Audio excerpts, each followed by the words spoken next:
ये नाहरगढ़ से होते हुए हम जयगढ़ सागर ये जयपुर के प्राकृतिक स्थलों की तरफ जब मैं आया विनायक जी और नितिन जी के साथ में, तो motorcycle man on the motorcycle Anil Gautam ji जो हैं उनसे बातचीत हम ऐसे प्राकृतिक स्थान पर करें, उसका बहुत ही आनंद आया। और जैसे हम देख रहे थे मोटरसाइकिल चलाते हुए जीवन दृष्टि, उसकी बात विशेष करके इस बातचीत में से थोड़ी थोड़ी आप तक भी आने वाली है। तो इन तीनों का धन्यवाद करने के अलावा मैं आपका पहले से धन्यवाद करता हूँ, आपने देखा और आनंद लिया, और जीवन आनंद के लिए है, ये बात मोटरसाइकिल पर सवार अनिल गौतम से भी हम सुन रहे हैं, सीख रहे हैं। नमस्कार, मैं अशोक व्यास हूँ, अनिल गौतम जी के साथ बैठे हैं, इनकी मोटरसाइकिल हमारे सामने है, और ये मनुष्य जिन्हें मोटरसाइकिल पर दुनिया घूम ली हो लगभग, उनके साथ बैठे हुए मुझे लग रहा है कि हम अंदर की जो दुनिया है उसकी तरफ भी जाते हैं मोटरसाइकिल के साथ। वो विशेष करके मैंने अनिल गौतम के साथ बैठ के महसूस किया कि व्हीकल जो है, जैसे पुराने ज़माने आप भी कह रहे थे घोड़ा जो होता था वो उसका साथी होता था, तो ये आपका साथी है। अब इस साथी के साथ में जब ऐसा है कि प्रेम आजकल व्यावसायिकता की तरफ बहुत जल्दी अपने कदम बढ़ा देता है, और जब आप मोटरसाइकिल एक्सपेडिशन करते हो या फिर मोटरसाइकिल रेस ऑर्गेनाइज करते हो, तो ये आपका जो एक शुद्ध प्रेम है मोटरसाइकिल के लिए या इस स्पोर्ट्स के लिए, और ये कमर्शियल दुनिया जो है वो कैसे बैलेंस होता है? मुझे ये लगता है कि मैं मानसिक रूप से आज भी टीनेजर हूँ। मतलब मोटरसाइकिल का जब बात आती है तो जैसे एक टीनेजर को जो आतुरता, इच्छा मोटरसाइकिल चलाने की, मोटरसाइकिल के प्रति जो लगाव, जो आकर्षण होता है, जब मोटरसाइकिल की बात आती है तो मैं उसी उम्र का हूँ, 15-16 साल का ही हूँ। ठीक है, मेरी उम्र हो गई, अनुभव हो गया, ये अलग बात है, ये सब चीज़ें अलग जुड़ी हुई हैं, पर मोटरसाइकिल से जो मेरा प्रेम है वो वैसा ही है जैसा एक टीनेजर को होता है। और जब रेसेस ऑर्गेनाइज़ की जाती हैं तो मुझे वही रोमांच होता है जैसे मैं उसी उम्र में हूँ। चला दूसरे रहे होते हैं पर मुझे रोमांच ऐसा ही होता है जैसे मैं चला रहा हूँ। काफ़ी सारी शाखाएं बाद में से निकलती हैं। एक क्या होता था, जब कोई ड्रामा करने वाले लोग होते हैं, वो ऑर्गेनाइजर्स होते हैं, तो वो देखते हैं जो भी टीम आई है परफॉर्म करने के लिए, उनकी एक्टिंग कैसी है, डायरेक्शन कैसा है वगैरह। तो आप जब मोटरसाइकिल रेस ऑर्गेनाइज करते हैं तो आप कुछ अलग चीज़ नोटिस करते हैं कि लोगों की अप्रोच इन ड्राइविंग मोटरसाइकिल और प्रिपेयरिंग देमसेल्फ फॉर रेस? एक बहुत इंटरेस्टिंग चीज़ है। देखिए, कुदरत की देन है, सबके शरीर एक से नहीं होते हैं, उसी तरह से सबका सेंस ऑफ बैलेंस भी एक सा नहीं होता। कोई हल्का, कोई लंबा है, कोई कद में छोटा है, कोई पतला मोटा है, कोई पतला है, और आपको लगता है कि यार ये शारीरिक रूप से अनफिट नज़र आ रहा है, लेकिन कई बार मज़ेदार बात ये होती है कि जो शारीरिक रूप से अनफिट दिख रहा होता है उसका सेंस ऑफ बैलेंस बहुत अच्छा होता है। तो ऐसी कई नई चीज़ें सामने आती हैं। मेरा एक अनुभव है, मैं बहुत हिंदुस्तान के एक नामचीन रेसर हुए हैं, अब मेरी थोड़ी एज हो गई है तो मैं उनका नाम भूल रहा हूँ।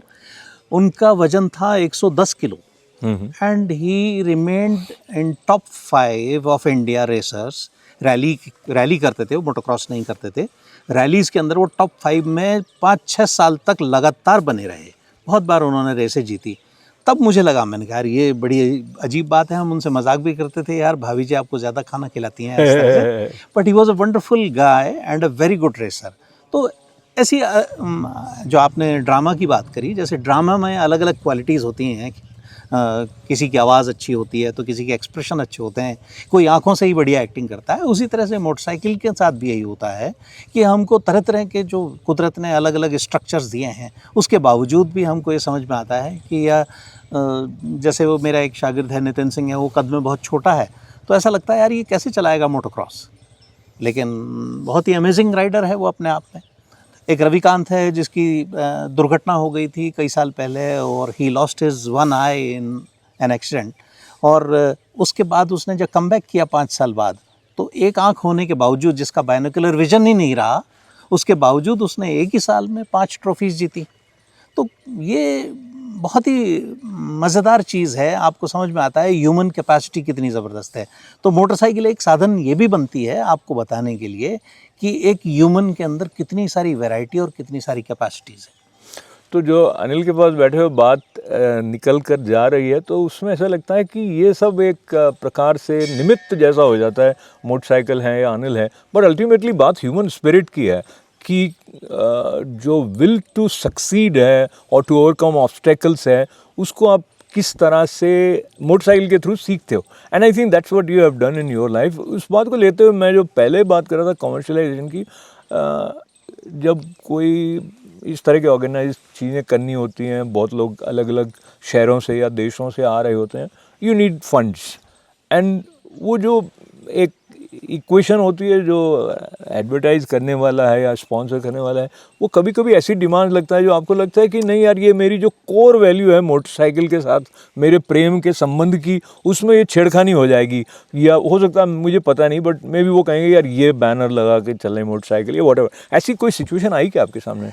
इस बारे में मैं आपको भारत की वास्तविक धरातलीय स्थिति बताना चाहता हूँ। भारत में स्पॉन्सरशिप जो है वो नहीं मिलती है। जो स्पॉन्सरशिप मिलती है, जिनको पब्लिसाइज कर दिया जाता है, वो माइक्रोस्कोपिक माइनॉरिटी में है। मतलब उनकी गिनती ही नहीं करनी चाहिए कि भाई ये रेसर हैं, ये स्पॉन्सर्ड हैं।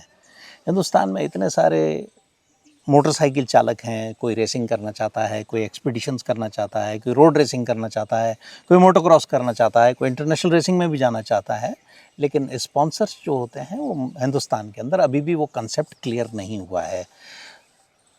मेरा मानना भी यही है कि अगर आप खिलाड़ी को स्पॉन्सर नहीं करते हो तो कोई बात नहीं है, आप खेल को स्पॉन्सर करो।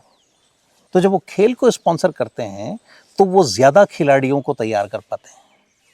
तो इसीलिए मैंने रेसेस और आयोजित करना शुरू किया कि रेस आयोजित करने का मतलब हो गया कि आपने प्रोबेबल रेसर्स को एक प्लेटफॉर्म प्रोवाइड किया। जब आप प्लेटफॉर्म प्रोवाइड करते हो तो उसको खेलने का मौका मिलता है। अब रही बात कमर्शलाइजेशन की, पैसा कम ज़्यादा, तो किसी के पास साधारण सी मोटरसाइकिल है जो 50-60 हज़ार रुपये की आती है, आजकल तो लाखों रुपए की भी मोटरसाइकिलें हैं, उपलब्ध हैं। इसमें मैं आपको एक छोटा सा इंसिडेंट बताना चाहूँगा। मैं लास्ट ईयर बॉम्बे गया 24 में, तो वहाँ कुछ जो आपके मीडिया पर्सन्स, कुछ मेरे मित्र हैं, उन्होंने एक गेट टुगेदर रखा और मिले साथ।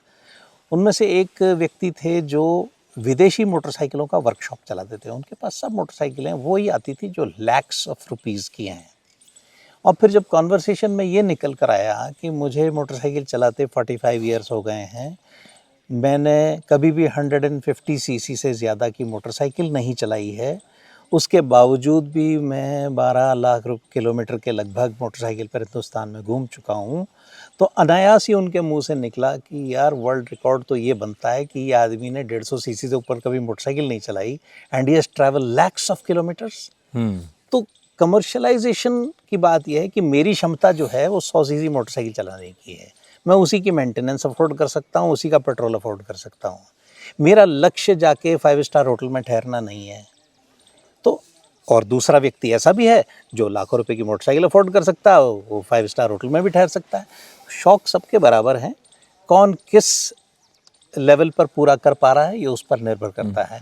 पर मैं हर व्यक्ति को मोटर बाइकर मानता हूँ, चाहे उसके पास सस्ती से सस्ती मोटरसाइकिल हो, उसका शौक कैसा है, वो क्या करना चाहता है उस मोटरसाइकिल के साथ, ये है मज़ेदार बात।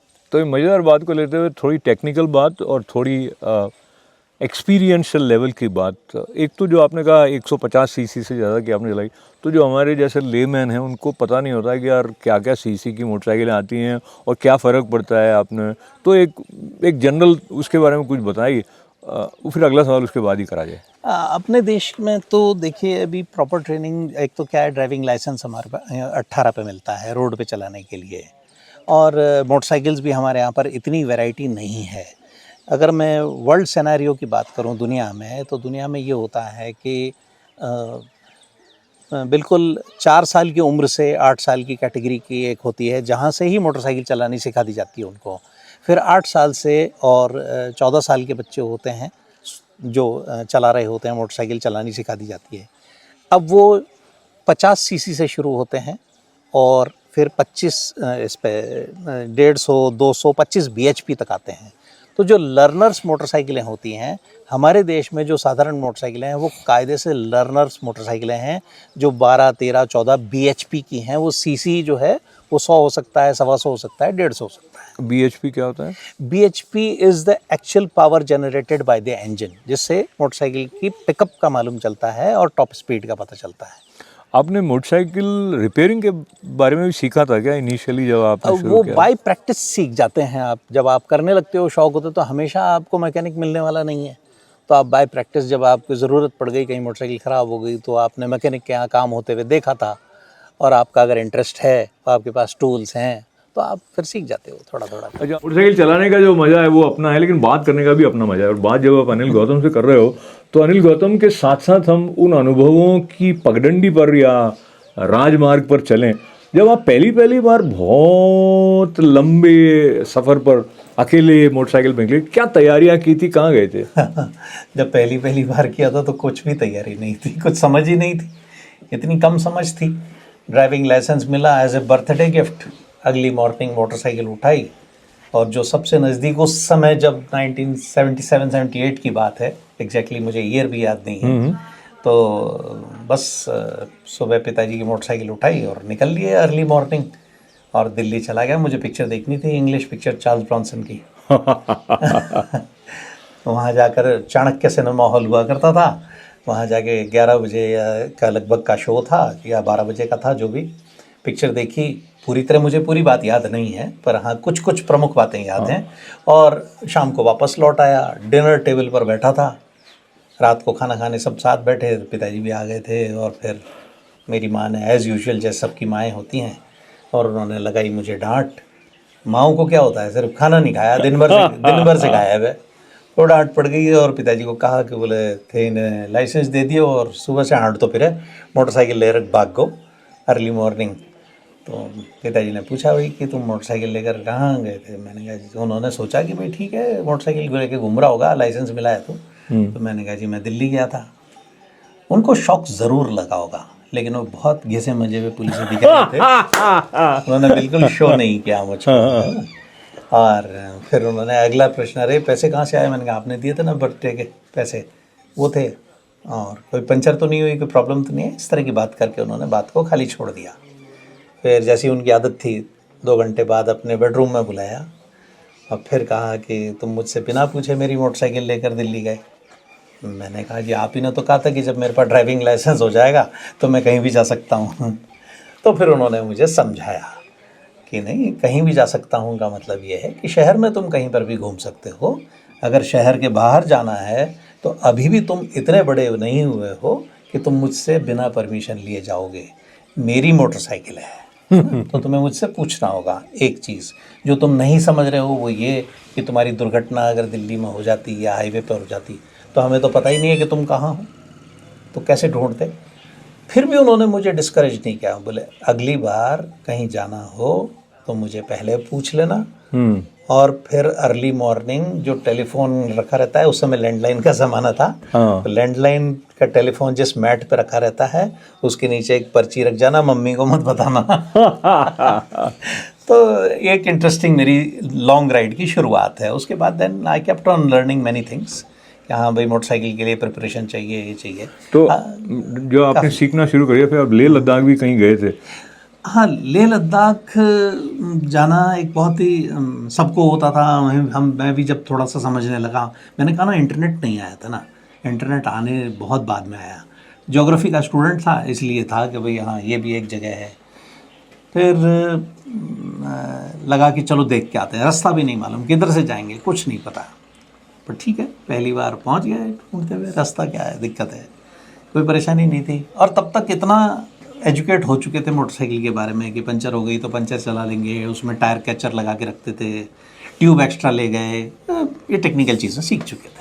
अब टेक्निकल से ह्यूमन साइड में आते हैं, अलग अलग लोगों से मिलना होता है, कहीं छोटा मोटा कुछ प्रॉब्लम में आ गए हो तो भी किसी की हेल्प लेनी होती है। कोई ऐसा वाकया याद आता है आपको जो अनजान रास्तों में अनजान लोगों से मिलना हुआ, कैसा रिस्पॉन्स रहा, क्या क्या नई बात जैसी आपको लगी? जैसा कि मैं हमेशा कहता हूँ कि मेरा अनुभव ये है कि आप किसी से भी मदद मांगिए, आपको मदद मिलेगी। आप मेरी मोटरसाइकिल कलकत्ता के रास्ते के अंदर, शाम हो गई, हाईवे का काम चल रहा है, सड़क टूटी पड़ी है, और मेरी मोटरसाइकिल की हेडलाइट फ्यूज़ हो गई है और बिल्कुल घुप अंधेरा है, कोई रोशनी नहीं है, कोई आबादी नहीं मिल रही है। फिर मुश्किल से कहीं कोई नज़र आया, एक मोटरसाइकिल वाला, उससे पूछा तो उसने कहा कि हाँ साइड में रास्ता जा रहा है, इसमें अंदर जाओ और वहाँ मैकेनिक मिल जाएगा। अब गांव का रास्ता था, बंगाल था, गांव था, तो मुझे बंगाली बोलनी नहीं आती, उनको हिंदी कम आती। फिर भी मैं समहाउ मैनेज करके पहुंच गया एक जगह। तो जहाँ पहुंचा तो वर्कशॉप तो दिख गया मुझको, लेकिन वो बंद था। बगल में एक दर्जी की दुकान थी, टेलर की।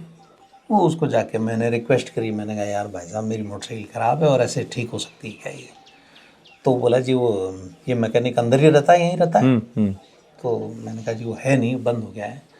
तो आप देखिए वो टेलर ने फ़ोन, अपने फ़ोन से फ़ोन मिलाया, तब तक सेल फ़ोन का ज़माना आ गया था, पर वो ऑर्डनरी वाले फ़ोन थे। फ़ोन मिलाया, वो नहीं मिल रहा है। उसने एक दो को पड़ोसियों को और आवाज़ दे ली, अरे ढूंढो इसको, पता लगाओ कहाँ गया ये वो। और फिर आधे पौन घंटे की मशक्क़त में, जितनी देर में उन्होंने मुझे बिठा के चाय भी पिलाई, और आधे पौन घंटे की मशक्क़त में मिस्त्री को ढूंढ लाए। क्या हुआ? और मैकेनिक ने आके मेरी मोटरसाइकिल की वायरिंग को ठीक किया, मेरी मोटरसाइकिल की हेडलाइट जला दी। और फिर मैंने जब कहा कि भाई आपकी मेहनताना, तो उन्होंने वो लेने से मना कर दिया। अरे बोले आप तो ट्रैवलर हो, अरे ख़राब हो गई, कोई बात नहीं है ये वो। तो ये मेरा अनुभव तो ज़्यादातर ऐसा ही है कि लोग अच्छे लोग ही मिलते रहे हैं। आपने कितने राज्य कवर किए ऐसे मोटरसाइकिल पे लगभग? अब अगर देखा जाए तो उड़ीसा से मैं 2 बार क्रॉस हुआ हूँ, लेकिन मैं ये नहीं कह सकता कि मैंने उड़ीसा देखा है। 2 बार आर पार ज़रूर निकला। तो अगर मेरी अब अगली इच्छा है तो वो यही है कि उड़ीसा मुझे जाके देखना है। बाकी तो मैं हिंदुस्तान के लगभग सभी राज्य, अच्छा, शायद ही कोई ऐसा स्टेट हो, ईस्टर्न मोस्ट पॉइंट से लेके वेस्टर्न मोस्ट पॉइंट भारत का लैंड जो मेन लैंड पर है, और नॉर्दर्न मोस्ट पॉइंट से लेके सदर्न मोस्ट पॉइंट जो मेन लैंड पर है। जैसलमेर भी गए? जैसलमेर तो पड़ोस में है मेरे। हाँ नहीं, मगर गए चाय क्या? पीने चला जाता हूँ। हाँ, अच्छा ठीक है। बात करते हैं, वो एक ट्रॉफी जैसी होती है ये रेस में जीते, ऐसी आपको ट्रॉफी मोटरसाइकिल रेस में सबसे पहली कब मिली? मैं वो रेसर हूँ जो उस उम्र में तो मैंने रेसिंग शुरू की जब अक्सर लोग रिटायरमेंट की तरफ पहुँच जाते हैं। 33 की एज में मैंने अपनी जीवन की पहली रेस की थी। अच्छा। क्योंकि मैंने जैसा बताया, मैं तो टूरर था, मैं तो मोटरसाइकिल पर घूमना चाहता था। लेकिन कहीं संपर्क में आया तो मुझे लगा कि ये भी एक मोटरसाइकिल का आयाम है, इसको भी चखना चाहिए, इसकी भी तान चखनी चाहिए। तो एक माउंटेन चैलेंज करके रेस हुआ करती थी जो दिल्ली से शिमला की तलहटी में, और वहाँ वापस आके ख़त्म होती थी। तो 2 दिन की रेसिंग थी वो, और वो मैंने 95 में, पूरे 30 साल हो गए। और यही अक्टूबर का महीना था लगभग। तो 30 साल पहले मैंने वो पहली रेस अपनी चलाई, और वो DNF हो गया मैं उसमें दूसरे दिन। इसको कहते हैं डिड नॉट फिनिश। अच्छा। अगले दिन मेरी मोटरसाइकिल का चेन स्प्रॉकेट शेव ऑफ हो गया, और मुझे दिल्ली आते आते रात के 3 बज गए। अच्छा। किसी तरह से मैनेज करके मैं दिल्ली पहुंचा। वो मेरी रेसिंग का पहला अनुभव था। एक बार तो दिल टूट गया था कि छोड़ो, अपने बस की बात नहीं है ये। लेकिन साल भर लगा, फिर अगले साल मैंने हिम्मत जुटाई, साहस तो था ही। फिर दूसरी मोटरसाइकिल ली, और फिर मैंने उससे पार्टिसिपेट किया। उससे मैंने रेस फिनिश की तो मेरी हिम्मत बढ़ गई कि अच्छा मैं रेस तो चला सकता हूँ। हालांकि मैं बहुत थक गया था, वो मेरे टेरेन मेरी पसंद का नहीं था। वो माउंटेन्स थे, पत्थर थे, डाउन हिल बड़ा ख़तरनाक था। तो मुझे लग रहा था कि शायद नहीं है ये मेरे लिए ठीक, लेकिन फिर मैंने चलाई। फिर अगले साल फिर मैंने कोशिश करी कि एक रेस एक बार और ट्राई करते हैं। तब तक मैं 35 साल का हो गया था। तो उस साल मैंने माउंटेन चैलेंज चलाने की जगह, मुझे किसी, जब तक कुछ रेसरों से जान पहचान हो गई थी, तो एक रेसर था, उसने कहा कि आप जिस तरह की कमियां देखते हो रेसिंग की ऑर्गेनाइजिंग में, अगर आपको अच्छी वाली ऑर्गेनाइजिंग की रेस चलानी है तो आप पूना जाओ। अच्छा। पूना में इस बार जो पूना में हो रही है वो श्रीकांत करानी है, सबसे पुराने ऑर्गेनाइज़र हैं, उनकी रेस चलाओ, आपको ये दिक्कत नहीं आएगी। क्या दिक्कत आती थी? मैनेजमेंट प्रॉब्लम था। मतलब वो जो एक बिहेवियर होता है स्पोर्ट्स में, जैसे आप किसी के यहाँ खेल जाए, मैं फुटबॉल खिलाड़ी था, तो हम जब दूसरे स्टेट में खेलने के लिए जाते थे तो वी वर बेसिकली गेस्ट। सही है, सही है। And they were the host. हाँ। वो यहाँ नहीं मिल रहा था। अच्छा। उसको यहाँ थोड़ा सा मज़ा नहीं आ रहा था। वहाँ पहुँचा तो श्रीकांत करानी की हर चीज़ प्रॉपरली ऑर्गेनाइज थी उनकी इवेंट में। मज़ा आया मुझे चलाने का। पूना में 97 की बात है। और मैंने अपने जीवन की पहली ट्रॉफी भी जीती वहाँ पर। ये फिर उसके बाद और चलाई मैंने जयपुर में भी एक फिर एक वो माउंटेन चैलेंज जो थी वो डेजर्ट चैलेंज होके राजस्थान में आ गई। अच्छा। तो राजस्थान में आ गई तो मेरा टेरेन था, मैंने फिर एक ट्रॉफी जीती यहाँ पर। लेकिन सही मायनों में जो हिंदुस्तान की उस समय की सबसे बड़ी रेस थी और शायद अभी तक है, वो थी डेजर्ट चैलेंज। 4 दिन की रेसिंग थी, दिल्ली से स्टार्ट होके जैसलमेर का चक्कर खा के और जयपुर में आके ख़त्म होना। लगभग 2000 किलोमीटर कैमल कार्ट रूट, जहाँ ऊँट लड्डे चलते हैं, ऐसे रेत के अंदर ही दौड़ानी थी, सुबह से शाम, रात का रेस्ट, अगले दिन फिर। उसमें मैं 44 साल की उम्र में फर्स्ट आया। ओके, क्या हुआ? तो वो बड़ा रोचक था और मज़ेदार था, और आज तक उसी टैग को लेके ज़िंदगी के मज़े ले रहा हूँ। अजय, साहस कब आया था ऐसे एडवेंचर एक्सपेडिशन? साहस का ओरिजिन तो 98 अप्रैल है। अच्छा। लेकिन इसका बीज पड़ गया था 85 में, जब मैं उदयपुर पहुंचा। मेरे पिताजी उदयपुर पोस्टेड थे और उन्होंने मेरे से कुछ दिन भर के प्रश्न पूछे कि पेट्रोल का कैसे करता है, पंचर हो जाती है तो क्या करता है, और मैंने उनके सबके उत्तर दिए। तो उन्होंने फिर बाद में कंक्लूड करके मुझको एक, तब मेरी उम्र 22-23 साल की उम्र थी, मुझे इतनी समझ भी नहीं थी, तब उन्होंने कंक्लूड करके कहा कि ये जो तेरा स्व अर्जित ज्ञान है, इसको बांटने के बारे में सोचना, वरना ये तेरे साथ ही चला जाएगा। हिंदुस्तान का हर युवा तेरी तरह मोटरसाइकिल पर भ्रमण करना चाहता है, हर टीनेजर से लेके और प्रौढ़ होता हुआ व्यक्ति तेरी तरह मोटरसाइकिल पर घूमना चाहता है, जैसे मैं तुझे करने दे रहा हूँ। उन्होंने दे रखी थी परमिशन, तो ठीक है, मैं कर पा रहा था। तो तब ये बीज तो वहाँ पड़ गया था 1985 में। लेकिन फिर मैं भी बच्चा ही था, करियर की लड़ाई थी, उगी तो रहे थे, इतनी समझ भी नहीं थी। फिर थोड़ी मिडिल एज एड आई, थोड़ा सेटल हो गए, फिर बन गया। फिर ये 98 में साहस बना। तो चलते चलते तो नहीं, लेकिन फिर भी चलते चलते में मुझे लग रहा है कि अनिल के साथ खड़े हों, प्यार की बातें हो रही हों, तो प्यार भरा गीत होना एक आवश्यकता बन जाती।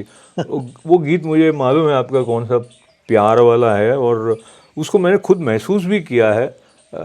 और प्यार बांटते चलो वाली पंक्ति को याद करते हुए मैं आपसे आपका प्रिय गीत सुनाने का मुखड़ा थोड़ा सुनाइए। उस गीतों की उस गीत की जो 2 लाइनें हैं, वो बहुत ही वो एक्चुअली मेरी फ़िलॉसफी है। और मुझे लगता है कि उस फिलॉसफी से एक मनुष्य को बहुत ही सुकून मिलता है। धूप थी नसीब में, धूप में लिया है दम, चांदनी मिली तो हम चांदनी में सो लिए, जो भी प्यार से मिला हम उसी के हो लिए, जो भी प्यार से मिला हम उसी के हो लिए। क्या बात है भाई। तो हम तो सारी दुनिया के हो गए कि सारी दुनिया प्यार से मिल रही है, और प्यार से मिलते हुए अनिल के साथ में मुझे लगा कि इन्होंने अपना जो प्यार है वो बाकी लोगों के साथ, जो मोटरसाइकिल प्रेमी हैं, उनके साथ भी बांटा और एक अलग परिवार सा बन गया। मैं दोनों तरफ की बात पूछना चाहता हूँ। एक वो होते हैं जिनसे आप सीखते हो, एक वो होते हैं जो आपसे सीखते हैं। तो आपने अपने पिताजी का उल्लेख किया, उसके अलावा और ऐसे कौन आपकी ज़िंदगी में आप ऐसे लोग देखते हैं जिनसे कि आपको बहुत कुछ सीखने को मिला परिवार के अलावा? देखिए, सबसे पहले टीचर तो आपका परिवार ही होता है। पहले माता पिता होते हैं, फिर आपके जो नज़दीकी सिबलिंग होते हैं। जैसे मेरे जीवन में मेरे इमीडिएट जो ताऊ जी थे, पिताजी से जस्ट बड़े थे, उनका बड़ा रोल है। उन्होंने बहुत कुछ सिखाया, बढ़ती उम्र के साथ में बहुत सारा ज्ञान दिया उन्होंने, बहुत समय हमारे साथ बिताते थे। फिर मैं कुछ स्कूल के टीचर्स हैं, तिवाड़ी जी हैं, सोलंकी जी हैं, हमारी मैडम थी सुशीला जी हैं, मैं थावर सिंह जी हैं, हमारे जो स्पोर्ट्स के टीचर थे, उन्होंने हमको बड़ा संवारा। ये मुझे लगता है कि उस दौर के जो टीचर्स थे वो सचमुच में टीचर्स थे। तो ऐसे लोगों को तो मैं नहीं भूल पाता हूँ, वो तो याद रहते ही हैं। और रही बात ज्ञान की, तो ज्ञान के बारे में मेरा ये कहना है कि मानना है कि वातावरण में है, लेने वाला चाहिए। मैं बहुत साल पुरानी घटना से उसको जोड़ देता हूँ। बहुत साल पुरानी बात हो गई, मतलब बहुत युवा था मैं, और एक नदी आ गई थी रास्ते में मेरे, और पानी भरा हुआ था, और मैं रुक के सोच रहा था कि मैं किधर से पानी में से निकलूं ताकि मुझे मोटरसाइकिल मेरी आर पार हो जाए। तो वहाँ पर एक बकरी चरा रहा एक बच्चा था, 10-1 साल की उम्र होगी उसकी। वो मुझे मेरे अतरंगी अटायर की वजह से वो आकर्षित होकर मुझे देख रहा था। तो फिर पास में आके पूछता है कहीं देखे। उसने पूछा तो मैंने उसको कहा कि भाई मुझे नदी के पार जाना, मैं देख रहा हूँ पानी कहाँ कम है जिससे मैं निकल जाऊँ। तो उसने इतने कैजुअली अपनी भाषा में बोला, मैं उसकी तरह मारवाड़ी नहीं बोल पाऊँगा, उसने बड़े कैजुअली इतने आराम से कहा कि जहाँ पर सबसे चौड़ा पाट है वहाँ सबसे छिछला पानी है। तो अब उस 10 साल के बच्चे ने ये ज्ञान दिया। तो ज्ञान तो वातावरण में है, सिर्फ लेने वाला चाहिए। यहाँ पे चौड़ा पार्ट है, वहाँ पे पानी सींचना मिलेगा। इस बात को लेते हुए आपके अंदर की गहराई के साथ जिन लोगों का रेजोनेंस हुआ, मोटरसाइकिल क्लब कह दीजिए या साहस की फैमिली कह दीजिए, उनके बारे में कुछ बताने के साथ साथ ये बताइए कि आने वाले समय में कुछ योजना है आपकी मोटरसाइकिल संबंधी एक्सपीडिशन या रेस को लेकर? ये बाय डिफ़ॉल्ट हुआ ये, मतलब मैंने जब साहस फॉर्म किया था तो मैंने कभी नहीं सोचा था कि मैं कोई मेरी टीम बनाऊंगा, फिर मैं उनको रेसिंग सिखाऊंगा या रेसिंग कराऊंगा या अपने साथ एक्सपीडिशन पे ले जाऊंगा।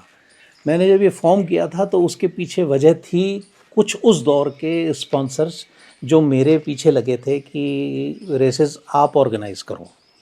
तो फॉर्चुनेटली मुझे स्पॉन्सर ढूंढने नहीं जाना पड़ा, खुद स्पॉन्सर मुझ तक आए और मुझे कहा कि आप रेसेस ऑर्गेनाइज़ करो।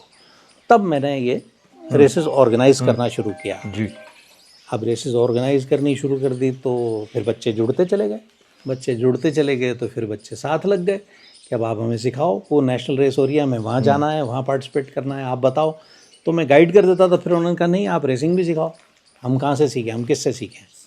तो फिर ऐसे करके वो रेसिंग सिखाने लग गए। तो फिर उन्होंने कहा कि सर जब हम रेस आपसे सीख के जा ही रहे हैं तो क्यों नहीं हम टीम साहस के नाम से ही रेस चलाएं। तो ठीक है, ये सब चीज़ें बच्चों से ही सीखी है मैंने, मेरे दिमाग में नहीं थी ये सब बातें, उन्हीं से सीखी हैं। अब मेरे साथ जो बच्चे जुड़े हुए हैं 25 साल से जुड़े हुए हैं, उनमें 3 पुराने नाम तो हैं, नितिन सिंह है, रविकांत है, विमल चौधरी है। जबकि विमल चौधरी रेसर नहीं है, विमल चौधरी हमेशा मेरी ऑर्गेनाइजिंग टीम में रहा है, लेकिन ये 3 हमेशा से साथ हैं मेरे। उसके बाद में खूब सारे बच्चे आए गए, इंस्टीट्यूशन है, स्कूल है। मैं एक्चुअली यही कह रहा था कि Anil Gautam is not just a man और a man on motorcycle, he is an institution now, and a institution which is also offering the kind of shadow that helps these youngsters in finding the right track to design their life or to approach life in a way which is good for them as well as for the society. तो इसके लिए मैं आपको धन्यवाद दूं, बधाई दूं, दोनों ही देना चाहता हूं, शुभकामनाओं के साथ। आप शुभकामनाएं दे दीजिए। तो such a pleasure talking to Anil. और चलते चलते एक कोई गीत की पंक्ति से हम समाप्त करेंगे, मैं भी बीच में साथ। तो मैंने गीत गाया अभी, और अब वो जो आपको आता है वो गा देते हैं कोई सा। मुझे सारे गाने आते हैं, रुक जाना पे चल जाते हैं। रुक जाना नहीं तू कहीं हार के, कांटों पे चल के मिलेंगे साए बहार के। ओ राही ओ राही ओ राही ओ राही